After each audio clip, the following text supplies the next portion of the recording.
Hello and welcome to Rajniti. I'm Siddharth Zarabi, and on today's episode, we are going to talk about the resurgence of COVID in China and whether China's zero COVID strategy is working, and more importantly, what is the economic impact likely as COVID rises again in China. First, some numbers. Uh, the fourth largest city in the world, the largest financial hub in China, the city or the megapolis of Shanghai has been enduring a brutal, draconian Chinese style lockdown for almost 3 weeks now.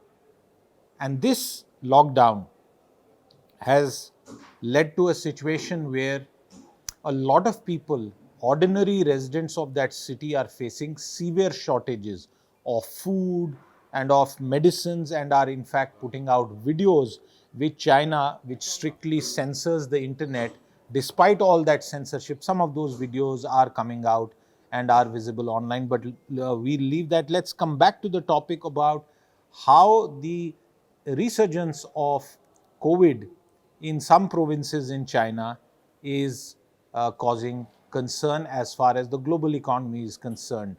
21 of the 31 provinces in China are reporting COVID, but a vast majority of somewhere around 27,000 cases that have been reported come from Shanghai alone. There's another major Chinese city, the city of Guangzhou. That's also now gone in for a lockdown strategy to curb COVID, because the Chinese philosophy is to completely eradicate COVID. They tried it once, this virus, which emanated from Wuhan for various reasons, and perhaps the reality will never be known. And Guangzhou is again one of the second cities where, despite all the measures that China has put in place to control COVID, COVID seems to be coming back again. And what is the economic impact? The first thing, it's not yet clear how much time China will take to eradicate this variant. This is the Omicron variant, which other countries, including India, have dealt with. It's not clear how long the lockdowns will be. Some experts suggest that there is a very important conference, the main conference or political event of the Chinese Communist Party sometime in November this year, and people are saying that China will continue to adopt a very strict lockdown strategy till then, because that's the biggest event that it doesn't want that to fail in any manner. And therefore, the economic consequences are already quite visible. Uh, Shanghai, like I told you, a powerhouse when it comes to computers, chips, telephones, cars, the manufacturing of those products. The Shenzhen industrial area, which is across Hong Kong, is a massive electronics sort of hub. Everything to do with electronics practically gets manufactured there, and the labor shortages, the other disruption in products, shipments, is causing severe strain. In fact, the Shanghai port, which is the most important port in China, the Shanghai Freight Index, in fact, it has a separate index, is down 15% in the month of January, and there are delays in shipping because practically there are no workers which are available due to this. And the lockdown is also impacting China's agriculture economy.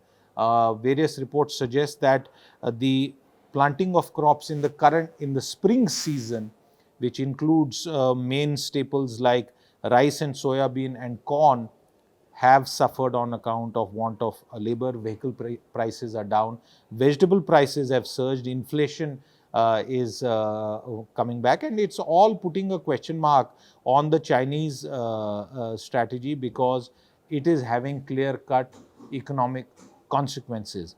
And so far as India is concerned, which has a significant trade relationship with China, we do not see any immediate worries on account of what is happening in China. But if this were to spread, then it would pose challenges to a Chinese economy which has already been weak for various reasons. And companies are already showing some signs of the stress. In fact, a Shanghai-based the Shanghai-based lockdown has led to a Chinese real estate company missing out and defaulting on an interest payment.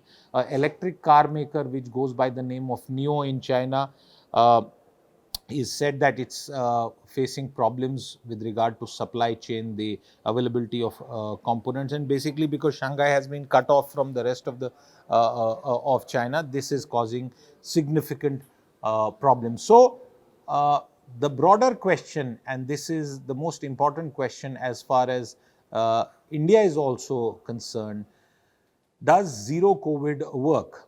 China is now perhaps the only country in the world which is still pursuing vigorously, and for various reasons, including perhaps the major political conference of the Chinese Communist Party later this year, is pursuing a zero COVID strategy. But evidence and the data and what is happening in China currently seem to suggest that zero COVID as a protocol, draconian lockdowns are not working. And in summation, what does this mean for India? For India, where there is already some fear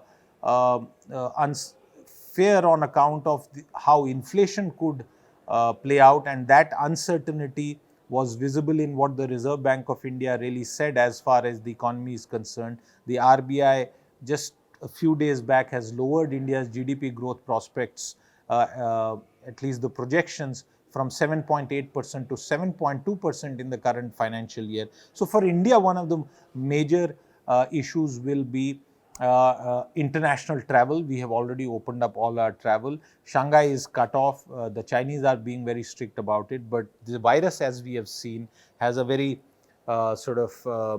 nasty ability to come back and surprise us. We have already seen the government now allowing precautionary doses for all people above the age of 18.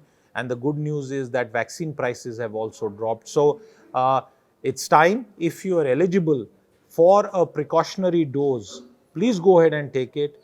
Do not waste time. Be prepared. Be as careful as you can be in public and at home. Most restrictions across India with regard to COVID have been lifted. We went through a devastating Delta wave, and that's exactly almost a year back. Last April, May was the worst time that India and its economy saw on account of the Delta wave. We've also dealt with Omicron. So while we continue to adapt and live with the virus, we'll also have to ensure that we don't let down our guard completely. Till then, make sure you stay safe and travel safe. We'll come back with another episode again. Take care. Goodbye. Do like, share, and subscribe. If you like the video, do like, comment, share, and subscribe.